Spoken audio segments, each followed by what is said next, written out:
Hello बच्चों, आप सभी का स्वागत है आपके अपने यूट्यूब चैनल केजे रिवोल्यूशन में।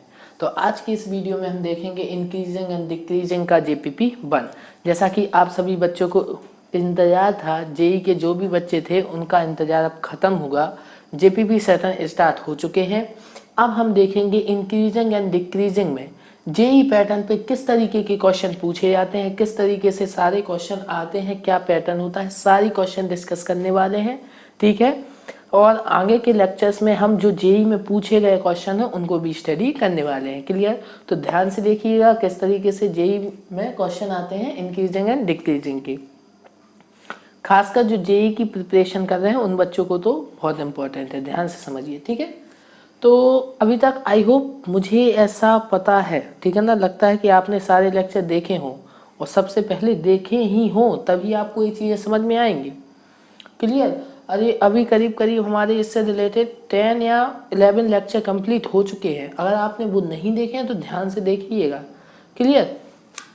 तो देखते हैं फर्स्ट जो क्वेश्चन है हमारा वो क्या है।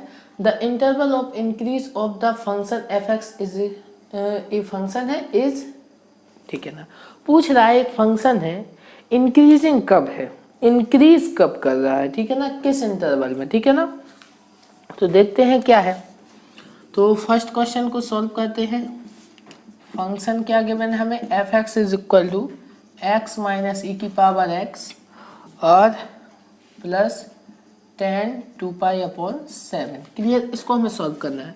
तो सबसे पहले आप इसका डेरिवेटिव कीजिए, एफ डैश एक्स, एक्स का डेरिवेटिव 1 होगा, माइनस ई की पावर एक्स का डेरिवेटिव ई की पावर एक्स, और ये तो ये कांस्टेंट होगा तो इसलिए कांस्टेंट का डेरिवेटिव 0 होगा। ठीक है, तो यहाँ से एफ डैश एक्स का वैल्यू 1 माइनस ई की पावर एक्स आ गया। ठीक है, अब यहाँ पर ए इसमें लगा, देखो सबसे पहले तो आपको ये पता होना चाहिए 1 माइनस ई की पावर एक्स 0 कब होगा, जब एक्स का वैल्यू आप 0 सब्स्टिट्यूट कर दें तो 1 माइनस ई की power 0 that is 1 minus 1 is equal to 0। तो एक्स इज इक्वल टू 0 पर ए 0 देगा। तो अगर बेबीकर मेथड अप्लाई करें तो 0 हमारा क्रिटिकल पॉइंट हो जाएगा, और चूंकि x के टर्म में हमारा माइनस है इसलिए यहाँ पे माइनस लगेगा, यहाँ पर प्लस लगेगा। क्लियर? तो अगर देखें तो हमारा इंक्रीज कहाँ कर रहा है फंक्शन हमारा इंक्रीजिंग है x belonging to minus infinity से 0। ठीक है ना, इस इंटरवल में हमारा फंक्शन क्या है, इंक्रीज कर रहा है। ठीक है, तो आप देख लें कौन सा ऑप्शन आपका करेक्ट हो जाएगा। आपका बी ऑप्शन करेक्ट हो जाएगा। क्लियर? क्लियर हो ना? तो यहाँ पर सिंपल था, ठीक है ना, इस पैटर्न के भी क्वेश्चन पूछे जा सकते हैं। क्यों? इसमें क्या डिफरेंट था, ए डिफरेंट था। ठीक है ना, कि कई बच्चे तो क्रिटिकल पॉइंट ही नहीं निकाल पाएंगे कि कैसे आएगा। ठीक है ना, तो कुछ नहीं करना आपको, सबसे पहले जो भी ब्रैकेट आया उसको ए देखिए वो 0 कहाँ का होता है, जहाँ पर भी 0 होगा वो क्रिटिकल पॉइंट होंगे। तो यहाँ से क्रिटिकल पॉइंट फाइंड कर लिया। अब सेकंड इंपॉर्टेंट पॉइंट क्या, एक्स हमारा नेगेटिव था इसलिए पहले नेगेटिव आया फिर पॉजिटिव आया। क्लियर? तो नोट डाउन कर लीजिए इस क्वेश्चन को सारे बच्चे। ठीक है, नेक्स्ट क्वेश्चन पे मूव करें। ठीक है, नेक्स्ट क्वेश्चन देखिए।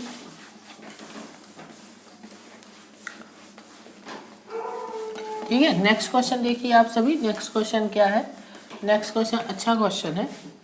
ओके, तो देखते हैं the function f x is equal to this increase in R. ठीक है ना, the range of value of a is given by. ठीक है, तो देखते हैं क्या है क्वेश्चन। ठीक है ना, इसका इंटरवल फाइंड करना है। हमारे पास जो सेकंड क्वेश्चन है उसमें f x is equal to हमें क्या गिवन है, कॉस मॉड एक्स माइनस के 2ax प्लस के b। ठीक है ना, अब एक बात बताइए, कॉस मॉड है तो ये बताइए, अगर मान लीजिए मॉड एक्स को मैं प्लस माइनस एक्स लिख भी देता हूं तो कॉस को कोई इफेक्ट पड़ेगा। कॉस प्लस माइनस एक्स कोई भी वैल्यू हो वो हमेशा क्या होता है, कॉस एक्स ही होता है। ठीक है ना, कॉस के अंदर एंगल नेगेटिव जाए तो कॉस माइनस थीटा हमारा क्या हो जाता है, प्लस की कॉस थीटा। तो कॉस को कोई इफेक्ट नहीं पड़ता, मॉड हो या मॉड ना हो। ठीक है, तो इसको हम सिंपल कैसा लिख सकते, f x is equal to cos x minus के 2ax प्लस के b। ऐसा भी सिंपल हम लिख सकते हैं, कोई हेडेक नहीं है। तो यहाँ पे एफ डैश एक्स करिए, डेरिवेटिव कीजिए, तो यहाँ पे क्या आएगा, माइनस के साइन एक्स आएगा, माइनस के 2a आएगा, कांस्टेंट को 0 कर दीजिए। ठीक है, तो यहाँ पे एफ डैश एक्स का वैल्यू क्या आ गया, माइनस के sine x plus 2a। Clear. अब हमें बताइए, हमें देखना है, वो बोल रहे हैं, ठीक, क्वेश्चन को समझिए, वो बोल रहे हैं कि हमारा फंक्शन जो है कोई भी रियल वैल्यू ले ले, आप कोई भी एक्स का वैल्यू ले ले, उसके लिए ऑलवेज क्या है, इंक्रीज। देन वो पूछ रहा है कि ए का वैल्यू क्या होगा, इंक्रीज होगा, तो ए बताइए। वो बोल रहा है कि एफ इंक्रीज है, इसका मतलब since F x is increasing function, ठीक है ना, एक इंक्रीजिंग फंक्शन है, इसलिए एफ डैश एक्स का वैल्यू हमारा 0 हो सकता है या 0 से बड़ा हो सकता है। तो ये कब होगा, एफ डैश एक्स क्या है हमारा, माइनस के साइन एक्स प्लस 2a हमारा क्या होगा, बड़ा है, और माइनस से मल्टीप्लाई करेंगे तो यहाँ पर साइन एक्स 2a और यहाँ से क्या आएगा, छोटा आएगा 0 से। क्लियर। इनक्वालिटी चेंज हो जाएगी। तो यहाँ से अगर बात करें a की, ठीक है ना, a देख रहा है मैं, तो बताइए 2a less than equal to minus के साइन एक्स, यही आएगा। तो a is less than equal to minus के 1/2 और साइन एक्स, इतना चीज क्लियर। तो ए बताइए, ए की रेंज पूछा है, ए की रेंज क्या होगी, तो हमें तो इतना चीज बता दीजिए कि साइन एक्स का रेंज क्या होता है। हमें पता है साइन एक्स का वैल्यू -1 से +1 के बीच में होता है। क्लियर। लेकिन सॉरी, अब बताइए, लेकिन अगर मैं यहाँ पर साइन का वैल्यू -1 से 0 वाला कोई भी ले लूं, ठीक है ना, नेगेटिव वैल्यू ले लूं, तो ए हमारा क्या हो जाएगा, पॉजिटिव हो जाएगा, ठीक है ना, ए सारा वैल्यू क्या हो जाएगा, पॉजिटिव हो जाएगा। जबकि फिर ए का वैल्यू हमें पता नहीं चलेगा छोटा है या बड़ा, तो उस केस में गड़बड़ हो जाएगी। ठीक है, तो इसीलिए आप देखिए साइन एक्स का वैल्यू हमें पता है -1 से +1 के बीच में होता है। क्लियर। तो रेंज पूछना है, रेंज पूछा है उसने, तो रेंज क्या हो जाएगा ये बताइए। अगर मैक्सिमम वैल्यू की बात करूं, ए के मैक्सिमम वैल्यू की बात करूं, तो साइन एक्स का मैक्सिमम वैल्यू क्या होगा, साइन एक्स का मैक्सिमम वैल्यू होता है हमारा, हमें पता है साइन एक्स का मैक्सिमम वैल्यू होता है हमारा +1। लेकिन अगर यहाँ पर मैं साइन एक्स का +1 ले लूंगा तो ए का वैल्यू तो नेगेटिव आएगा, नहीं आएगा, तो वो तो मिनिमम हो जाएगा। इसीलिए यहाँ पर ए की वैल्यू के लिए साइन एक्स का हमें मिनिमम वैल्यू ए का क्या देगा, मैक्सिमम वैल्यू। तो यहाँ से ए अगर -1 लेता हूँ मैं, तो -1 ए और +1/2 हो जाएगा। ठीक है, तो ए आ गया मैक्सिमम वैल्यू, ठीक है ना, साइन एक्स का मैक्सिमम वैल्यू। और अगर मिनिमम वैल्यू की बात करूं तो +1 ले लीजिए, तो -1/2। तो ए आ गया ए का रेंज।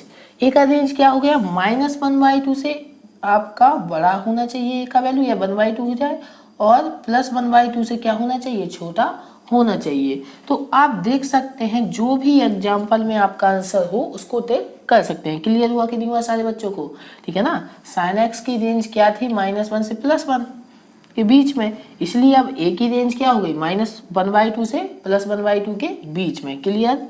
कोई इफेक्ट है, देख लीजिए कौन सा ऑप्शन हमारा करेक्ट होगा, ए का वैल्यू बी, हाँ ए ऑप्शन करेक्ट होगा, ठीक है ना। सी ऑप्शन हमारा क्या होगा, करेक्ट होगा, ठीक है ना। बी का वैल्यू क्या है, -1/2 से छोटा, ठीक है ना, -1/2 से छोटा। यहाँ पर तो हाँ ठीक है, -1/2 से छोटा होगा, ठीक है, ठीक है। देखिए यहाँ पे ए आ गया ना, 2 फॉलो हो रही थी, सॉरी इन्हें इंक्लूडेड मैंने गड़बड़ कर दिया, ठीक है ना, ए होंगी, ठीक है ना, 2 इंक्लूडेड, ठीक है ना। अब वो बोल रहा है 1/2 से भी छोटा आप ले सकते हैं वैल्यू, और -1/2 से भी छोटा आप ले सकते हैं। क्लियर। तो बताइए, अगर -1/2 से छोटा रेंज की बात बोल रहा है, इन दोनों की बातों को फॉलो करना है। क्लियर। एक तो इनक्वालिटी, दोनों इक्वालिटी को फॉलो करेंगे तो कौन सा हमारा फाइनल आंसर हुआ ये बताइए। एक बोल रहा है 1/2 से छोटा, जैसे ग्राफ के थ्रू आपको समझाऊं, ये बताइए 1/2 यहाँ पर होगा, और -1/2 एटलीस्ट आपका एक काम करिए, यहाँ पर 1/2 होगा, यहाँ पर क्या होगा, -1/2। क्लियर। एक बोल रहा है 1/2 से छोटा, ठीक है, और दूसरा बोल रहा है -1/2 से छोटा। तो किसकी दोनों की कंडीशन फॉलो होगी ना, तो क्या हो जाएगा -1/2 से छोटा। तो हमारा फाइनल आंसर क्या होगा -1/2 से छोटा। क्लियर। तो ए हमारा आंसर हो जाएगा। तो बी ऑप्शन सी ऑप्शन क्या हो जाएगा करेक्ट हो जाएगा। क्लियर। क्वेश्चन समझ में आया। तो इस तरीके के भी क्वेश्चन आपसे कोई अननोन दिया होगा, इंक्रीज बोलेंगे उसका रेंज पूछेंगे, ठीक है ना, क्या वैल्यू होगा ये पूछेंगे। तो इस तरीके की क्वेश्चन अक्सर पूछे जाते हैं, नोट डाउन कर लीजिए इस क्वेश्चन को भी। क्लियर। नेक्स्ट क्वेश्चन पे मूव करें। ओके, नेक्स्ट क्वेश्चन को देखते हैं। नेक्स्ट क्वेश्चन देखिए आप सभी बच्चे, रुड़की में पूछा गया क्वेश्चन है, ठीक है, आईआईटी रुड़की में पूछा गया क्वेश्चन है, इसलिए ध्यान से देखिएगा। ओके, नेक्स्ट क्वेश्चन को ध्यान से देखिएगा सारे बच्चे। क्या y is equal to x² x-3 का whole square increase for all real values of x lying in the interval, ठीक है ना। वो बोल रहा है कि x की हर वैल्यू के लिए आप बताइए फंक्शन कहाँ पर इंक्रीज है, इंटरवल फाइंड पूछ रहा है, ठीक है ना। तो फाइंड कर देते हैं। जो हमारा थर्ड क्वेश्चन है y is equal to x² x-3 का होल स्क्वायर। क्लियर। इसका पूछा है उसने, तो सबसे पहले इसका डेरिवेटिव फाइंड कीजिए, वही हमें बताएगा कहाँ पर इंक्रीज कर रहा है कहाँ पर डिक्रीज कर रहा है। तो फर्स्ट इंटू सेकेंड लगाइए। First time as it is आपका सेकेंड का डेरिवेटिव तो 2x-3 होगा डेरिवेटिव, प्लस सेकेंड टाइम आपका एज इट इज रहेगा और फर्स्ट का डेरिवेटिव 2x हो जाएगा। क्लियर। तो यहाँ पे अगर आप देखें तो आपका कॉमन क्या आ रहा है, आपका आ रहा है कॉमन 2x एंड x-3 आ रहा है ना। तो यहाँ से अगर फर्स्ट ब्रैकेट से देखें तो ये तो कॉमन आ गए, यहाँ से ओनली x बचा, प्लस तो यहाँ की बात करें तो यहाँ से ओनली क्या बचा x-3 बचा। ओके, तो यहाँ से 2x-0 लिख सकता हूँ मैं, इसे x-3 लिख सकता हूँ, इसे क्या लिख सकता हूँ 2x-3, ठीक है। dy/dx बेबी का मेथड को अप्लाई कीजिए। कौन कौन से क्रिटिकल पॉइंट आ रहे हैं, एक तो आपका 0 आएगा, एक आपका 3/2 आएगा और ए आपका 3 आएगा। ओके, फिर अप्लाई कीजिए plus minus plus minus. Okay, अब बताइए इंक्रीज कहाँ करेगा, 0 से आपका 3/2 के बीच में इंक्रीज करेगा, आपका 3 से बड़े के लिए इंक्रीज करेगा, यही पूछ रहा है ना।